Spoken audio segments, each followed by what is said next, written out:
Memang Presiden Jokowi dengan nada marah karena menteri-menterinya tak becus mengkomunikasikan masalah kenaikan harga-harga telah meminta para menteri tersebut berhenti bicara soal Presiden 3 periode atau perpanjangan masa jabatan.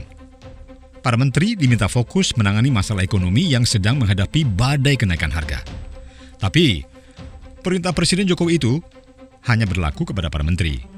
Hanya spesifik ditujukan ke para menteri. Bagaimana dengan kita? Masyarakat biasa, para relawan Jokowi, atau para kepala desa. Kalau yang bicara kemudian diskusi, usul atau beradu argumentasi adalah masyarakat biasa atau para relawan, tentu diperbolehkan. Bahkan berulang kali khususnya untuk wacana perpanjangan masa jabatan, Presiden Jokowi menilai hal tersebut sebagai aspirasi biasa, sesuatu yang normal dan ya boleh-boleh saja di negara demokrasi. Presiden sendiri punya sikap yang jelas soal wacana ini. Presiden patuh dan taat konstitusi. Saat ini konstitusi menggariskan bahwa masa jabatan presiden hanya 2 periode.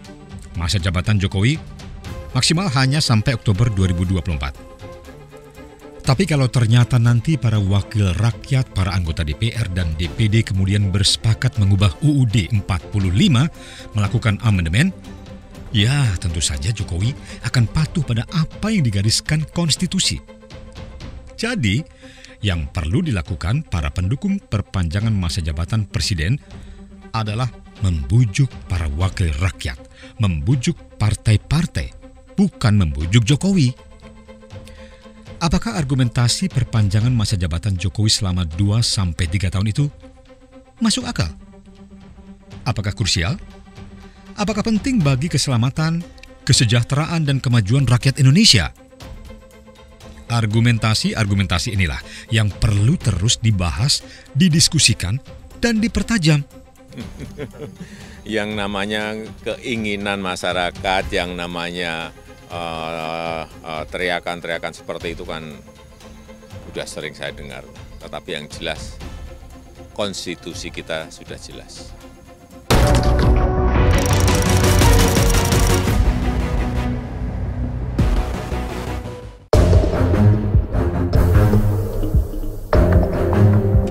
Soal pembatasan masa jabatan presiden, tentu ini penting sekali.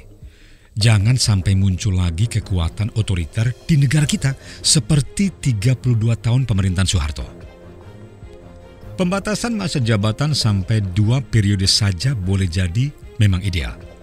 Seorang pemimpin diberi waktu maksimal selama 10 tahun untuk menunjukkan hasil kerjanya untuk membawa masyarakat dalam kehidupan yang lebih baik. Tapi konstitusi tentulah bukan harga mati. Konstitusi bisa diamandemen, bisa diubah sesuai kebutuhan, situasi tertentu, dan perubahan zaman. Undang-Undang Dasar 45 sendiri sudah 4 kali mengalami amandemen atau perubahan. Selama Undang-Undang Dasar 45 itu diamandemen untuk kepentingan rakyat, tentu itu sah dan sangat baik dilakukan.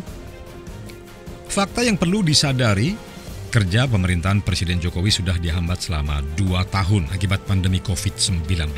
Semua yang sedang dibangun dengan serba cepat yang mendatangkan investasi demi membuka sebanyak-banyaknya lapangan kerja untuk generasi muda terhambat karena kita keburu menghadapi pemilu 2024. Keburu menghadapi ketidakpastian lagi. Ketidakpastian dan ketegangan politik pemilu 2024 ini akan membuat para investor menahan diri. Mereka akan menunggu kepemimpinan nasional yang baru untuk memutuskan langkah bisnis selanjutnya. Fakta lainnya yang juga harus disadari, pemimpin yang baik, yang bisa membawa perubahan besar bagi kehidupan rakyat banyak, tidak lahir setiap saat. Belum tentu dalam 20 tahun ke depan akan muncul lagi. Maka, ketika lahir pemimpin yang dianggap berintegritas dan berkompetensi, masyarakat berinisiatif mempertahankannya. Di Amerika Serikat saja, di negara mbahnya demokrasi, hal ini pernah juga terjadi. Buat apa mengganti sesuatu yang sudah bagus dengan ketidakpastian?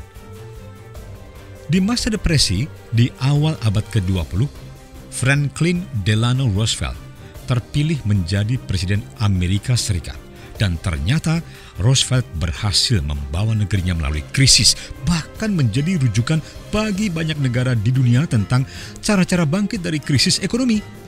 Ya, singkat cerita, Roosevelt adalah pemimpin yang berhasil dan banyak rakyat berterima kasih padanya. Setelah Roosevelt 2 kali menjabat, rakyat Amerika pun berani melanggar konvensi yang sudah ada sejak era-era George Washington, presiden pertama mereka. Rakyat Amerika dengan suara mayoritas memilih Roosevelt kembali hingga menjabat bukan hanya 3, tapi sampai 4 periode. Bayangkan, di negara yang dianggap paling demokratis sedunia saja, ada presiden yang diberi kesempatan menjabat hingga 4 periode. Pengalaman sejarah lainnya, Parlemen Mesir juga pernah melakukan amandemen dan referendum untuk memperpanjang masa jabatan Presiden Abdel Fattah al-Sisi.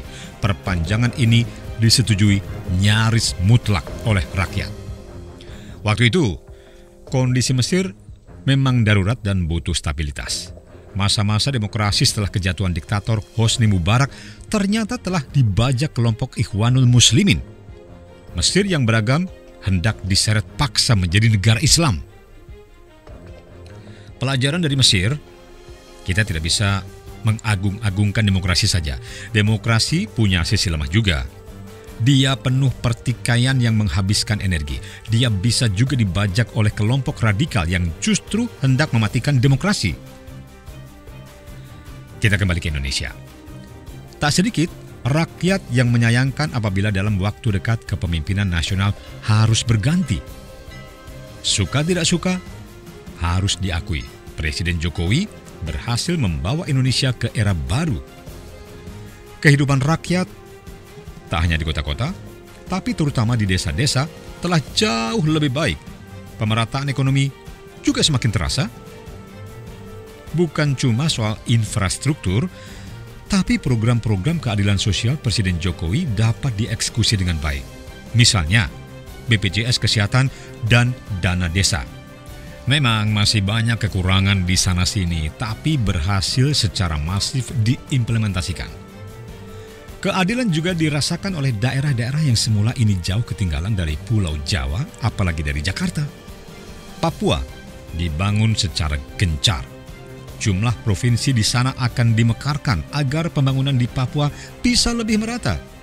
Selain itu, yang fenomenal, ibu kota negara dipindah ke Kalimantan. Singkat cerita, tentu wajar jika kemudian banyak juga masyarakat yang mengamini wacana perpanjangan masa jabatan Presiden Jokowi. Saat ini, jumlah mereka mungkin masih minoritas, masih di bawah 30% penduduk. Tapi, coba biarkan wacana perpanjangan masa jabatan Jokowi ini terus berkembang. Biarkan adu argumentasi berlangsung tajam dan sengit.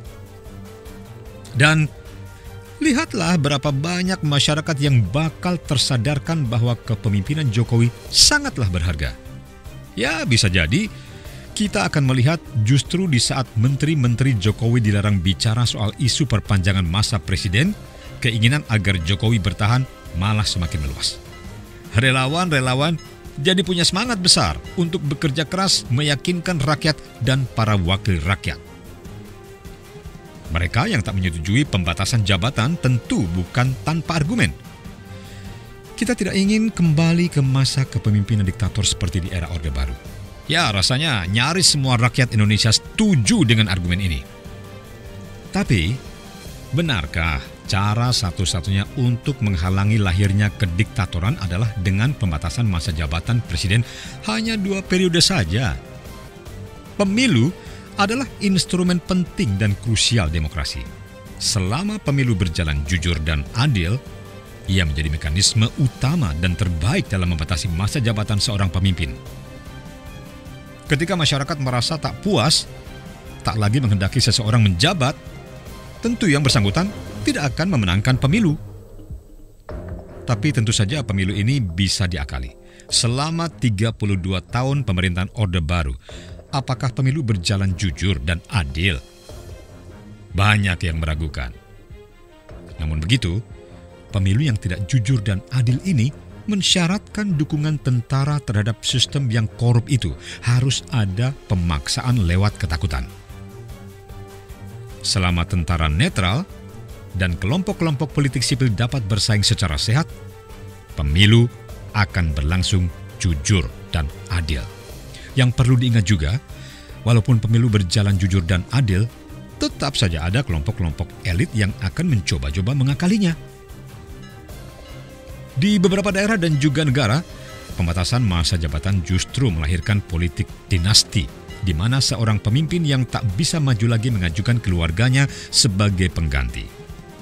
Seringkali keluarganya tersebut hanya menjadi pemimpin boneka karena tidak punya kompetensi. Dalam suatu wawancara, Gede Pasek, seorang mantan petinggi Partai Demokrat, dia menceritakan SBY pernah ingin menunjuk istrinya, Ibu Ani Yudhoyono, untuk menjadi ketua umum Partai Demokrat. Dengan cara itu, kelak Ibu Ani dapat maju mencalonkan diri menjadi presiden menggantikan dirinya. Wacana perpanjangan masa jabatan Presiden Jokowi tentu saja tidak lahir begitu saja dan sekonyong-konyong. Salah satu faktor penting adalah survei kepuasan terhadap pemerintahan Presiden Jokowi yang mencapai sekitar 70%. Artinya, secara mayoritas masyarakat Indonesia, baik itu pemilih maupun bukan pemilih Jokowi, pada dasarnya mereka tidak bermasalah dengan kepemimpinan Jokowi. Bahkan, banyak yang sangat mengapresiasi hingga wajar bila tercetus pikiran betapa sayangnya bila orang sebaik dan sebagus Jokowi harus meninggalkan jabatannya. Coba bayangkan, apa saja yang akan bisa dibangun oleh Jokowi untuk rakyat Indonesia bila ia diberi waktu yang lebih lama memimpin pemerintahan. Masalah lain yang menjadi pemicu wacana perpanjangan masa jabatan Presiden Jokowi adalah para calon presiden 2024. Jujur saja ya, adakah calon yang sebaik dan sebagus Jokowi? Adakah calon yang bisa membangkitkan semangat dan energi rakyat seperti Jokowi? Apakah pemimpin-pemimpin yang dapat membangkitkan jaringan-jaringan relawan yang masif dan militan sebagaimana diinspirasi Jokowi? Yang lucu, dalam survei-survei yang dilakukan, bila mana responden diminta menyebut nama calon presiden 2024, ini kebanyakan orang masih menyebut nama Jokowi. Nama Jokowi masih menjadi top of mind Capres 2024. Masih di atas nama Prabowo, Ganjar, Anies, dan sebagainya. Oleh karena itu, mari kita lihat dalam waktu-waktu ke depan. Apakah wacana perpanjangan masa jabatan presiden ini akan menghilang atau justru malah tumbuh tak terbendung? Ya, bisa jadi mereka yang mendukung wacana perpanjangan masa jabatan Jokowi sebetulnya cuma ingin mengatakan sesuatu yang sederhana. Kami percaya Jokowi. Saya merasakan betapa sulitnya mengurus perizinan. Saya merasakan betapa sulitnya mencari modal. Saya merasakan. Dan saya merasakan betapa sulitnya menembus sebuah pasar, termasuk pasar ekspor, pasar global. Saya tidak ingin pengusaha-pengusaha kecil di Indonesia mengalami kesulitan seperti yang saya alami dulu.